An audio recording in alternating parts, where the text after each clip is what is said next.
السلام عليكم ومرحبا بكم في أعزائي الكرام مشتركي القناة في هذا الفيديو الجديد. Alors bonjour chers amis, chers Sciences Maths première année. Donc pour cette vidéo c'est concernant ce qu'on appelle les applications. Donc le premier exercice concernant les applications c'est la définition ou bien l'application injective. Alors la question c'est montrant que dans chaque cas suivant, la fonction ou bien l'application f est une application injective.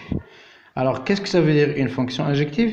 C'est que si, donc par définition, si f de x égale à f de y, alors on a une application, c'est-à-dire x égale à y, avec bien sûr x, y appartenant à l'ensemble de départ de la fonction. Alors ce qu'on va faire pour ce cas-là, donc pour cet exemple, donc l'application est définie de R dans R, par donc chaque x est lié par x sur 2018 plus la valeur absolue de x. Donc qu'est-ce qu'on va montrer? On va montrer que si f de x égale à f de y, alors x égale à y. Alors ce qu'on va faire, on va essayer de faire la contraposée. Donc le raisonnement par la contraposée, je vais supposer que x est différente de y et je dois trouver que f de x est différente de f de y. Alors, supposons que x est différent de y, alors la valeur absolue, bien sûr, elle doit être différente de la valeur absolue de y. Si j'ajoute 2018 pour chaque élément, bien sûr, va être différent de chaque élément, c'est-à-dire la valeur absolue de x plus 2018, elle va être différente de la valeur absolue de x plus de y plus 2018. Leur inverse, bien sûr, ça va être différent. Alors, si je multiplie par x ici par y, bien sûr, ça reste différent. Alors, ce qui implique que f de x, il est différent de f de y. Alors, donc, la solution, c'est f de x égale à y. F de y implique que x est égal à y, donc f, il est injectif. Alors, je passe au deuxième cas. Alors, dans le deuxième cas, qu'est-ce qu'on a dans le deuxième cas? Donc, on a une autre application de R dans R, qui est définie par x sur racine de x carré plus 1. Alors, soit x et y appartenant à R fois R, tel que f de x égale à f de y. Alors, f de x égale à f de y implique que x sur racine de x carré plus 1 est égal à y sur racine de y plus 1. Alors, ce qui implique que x facteur de racine du carré y au carré plus 1 est égal à y, c'est-à-dire je vais multiplier y par ça et aussi x, donc selon la condition si a sur b égale à c sur d, alors ad égale à bc. Alors, je passe à l'implication suivante, c'est-à-dire je vais mettre tout au carré.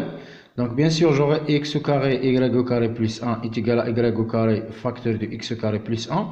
Je vais développer le tout. Et j'aurai x au carré est égal à y au carré parce qu'on a deux éléments qui sont égaux. Donc, je vais éliminer les deux éléments. Ou bien, si je le retranche par ici, j'ajoute moins x au carré, y au carré, j'aurai ici x au carré et j'aurai ici y au carré. Alors, je passe à la valeur, bien sûr, à la racine carrée. Donc, on sait que racine carrée de x au carré est égale à la valeur absolue de x est égale à la valeur absolue de y, bien sûr. Donc, on a deux cas, soit x est égal à y, soit x égale à moins y. Alors, si x est égal à y, alors dans ce cas-là, c'est injectif, c'est terminé. Alors, si le cas x égale à moins y, alors on aura, est-ce que c'est possible ce cas-là? On a f de x est égal à f de y, parce que sur le départ, on a considéré que f de x est égal à f de y. Alors, x sur racine de x carré, bien sûr, je vais remplacer par y par moins x. J'aurai racine de moins x carré plus 1, c'est-à-dire que x sur racine de x plus 1 est égal à moins x sur racine de x carré plus 1. Et bien sûr, j'aurai alors x est égal à moins x, c'est-à-dire x égale à 0. Dans ce cas-là, x égale à 0 et y égale à 0, bien sûr. Alors, dans ce cas-là, on a aussi f de x égale à y implique que x égale à y. Alors, le troisième cas, c'est dans je crois, dans un manuel Al-Mufid. Alors, faites attention, donc cette fonction qui est définie, donc il est donné sur le manuel de l'intervalle moins l'infini jusqu'à 1. Jusqu'à R. Donc, cette fonction n'est pas injective sur cet intervalle.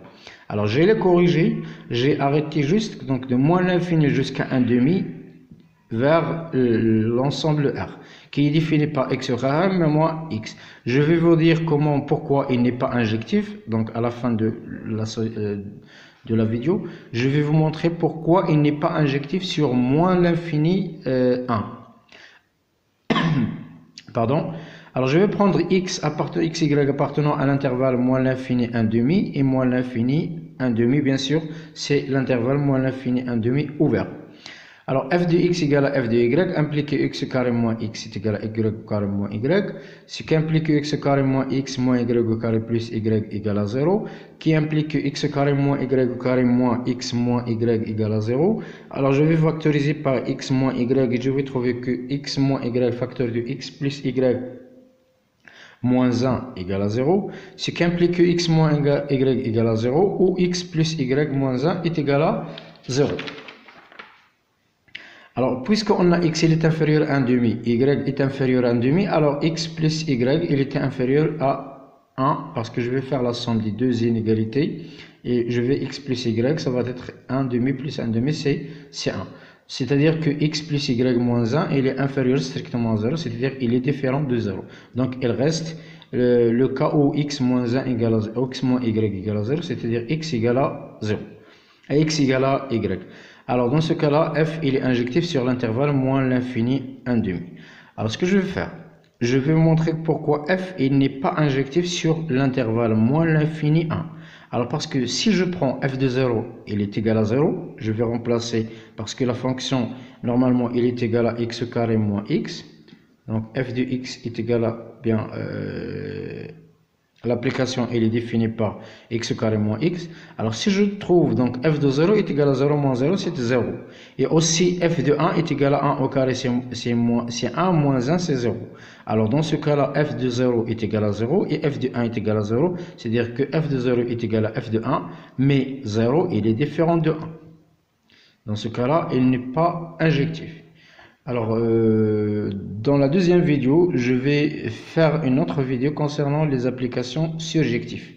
Et après, donc, les applications bijectives. Et merci de nous soutenir toujours.